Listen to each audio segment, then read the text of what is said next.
কয়েকদিন আগে ফরিদাবাদে একটি মোবাইলের দোকানে সিসি ক্যামেরা ফুটেজ প্রকাশ্যে এসেছে। দেখাবো সেই সিসি ক্যামেরা ফুটেজ।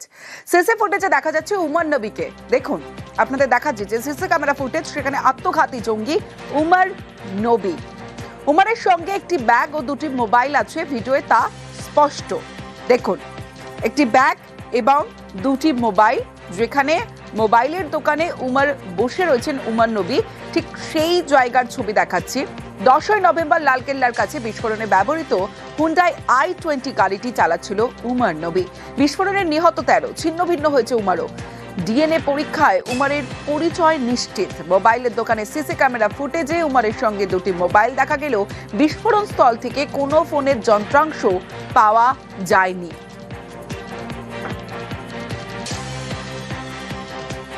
এবার সেই সিসি ক্যামেরা ফুটেজ আপনাদের দেখাচ্ছি। ভিডিওয়ে উমরের হাতে দুটো মোবাইল, একটি ব্যাগ। যে সিসি ক্যামেরা ফুটেজ আপনাদের দেখাচ্ছি ফরিদাবাদের ফুটেজে নজর গোয়েন্দাদের। উমর নবী আত্মঘাতী জঙ্গি, যার সঙ্গে ব্যাগ, দুটো মোবাইল রয়েছে। দিল্লি বিস্ফোরণ তদন্ত, তবে বিস্ফোরণে যে ছিন্ন ভিন্ন হয়ে গেছিল দেহ, এবং যেখানে উমরের কোনো ফোনের যন্ত্রাংশ কিন্তু মেলেনি দিল্লি থেকে। তবে এই যে ছবি, যে সিসি ক্যামেরা ফুটেজ, সেখানে উমর নবীর সঙ্গে ব্যাগ এবং দুটি মোবাইল তা স্পষ্ট। সার্কেলের মাধ্যমে আমরা সেই সিসি ক্যামেরা ফুটেজ এই মুহূর্তে যারা নিউজ 18 বাংলায় চোখ রেখেছেন তাদের দেখাচ্ছি।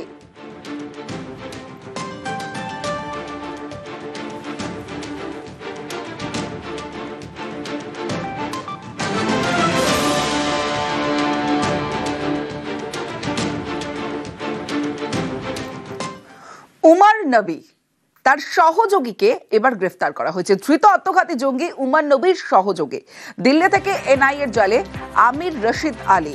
দিল্লি বিস্ফোরণে সরাসরি যোগ রয়েছে আমির রশিদের। বিস্ফোরণে ব্যবহৃত যে i20 গাড়ি আমির রশিদের নামে, এমনটাও জানা যাচ্ছে। বিস্ফোরণে ব্যবহৃত গাড়ির সূত্র ধরেই এনআইএ জালে রশিদ। HR26CE7674 যে i20 গাড়িতে বিস্ফোরণ, সেই বিস্ফোরণের যে ব্যবহৃত গাড়ি, সেই গাড়ির সূত্র ধরে এনআইএর জালে রশিদ। কাশ্মীরের পাম্পোরেবে বাসিন্দা, যেমনটা জানা যাচ্ছে, পাম্পোরের বাসিন্দা এই রশিদ আলী।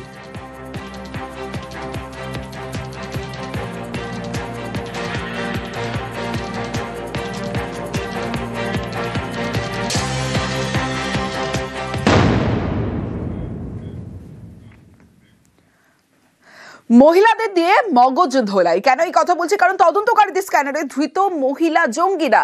দিল্লি বিস্ফোরণ তদন্তে জালে জঙ্গি ডাক্তার শাহিন সঈদ। তদন্তকারীদের স্ক্যানারে ধৃত লস্কর হ্যান্ডলার তানিয়া পারভিন। তদন্তকারীদের নজরে ধৃত আয়েশা জান্নাত মোহনাও। ধৃত মহিলা জঙ্গিদের জেরা করে নাশকতার সূত্রের খোঁজে তদন্তকারীরা। কারণ মহিলাদেরই বারবার টার্গেট করা হচ্ছে। জঙ্গি ক্লাস, আর সেই জঙ্গি ক্লাসেও মহিলাদের টার্গেট। বেছে বেছে মহিলাদের মৌলবাদের পাঠ। দিল্লি বিস্ফোরণ তদন্তে চাঞ্চল্যকর তথ্য। আত্মঘাতী জঙ্গি উমর নবী যোগের তরুণীকে জিজ্ঞাসাবাদ। ইম্ফলের তরুণীকে জিজ্ঞাসাবাদেই এই চাঞ্চল্যকর সব তথ্য। কারণ পড়াশোনার নামে ডাক্তারি পড়ুয়াদের মগজ ধোলাই হতো, এমনটাও মনে করা হচ্ছে। ইম্ফলের তরুণীকে জিজ্ঞাসাবাদে চাঞ্চল্যকর তথ্য। তরুণীর নাম মারিয়াম রাখে আত্মঘাতী জঙ্গি উমর নবী। নাম বদলি মগজ ধোলাইয়ের প্রথম ধাপ। দেশ জুড়ে উমরের মগজ ধোলাইয়ের ক্লাস চলতো বলে দাবি তরুণীর। প্রভাব খাটিয়ে জুনিয়র পড়ুয়াদের কট্টরপন্থার ক্লাসে আসতে চাপ। আত্মঘাতী জঙ্গি উমরের বিরুদ্ধে এইরকমই নানা বিস্ফোরক তথ্য সামনে আসছে।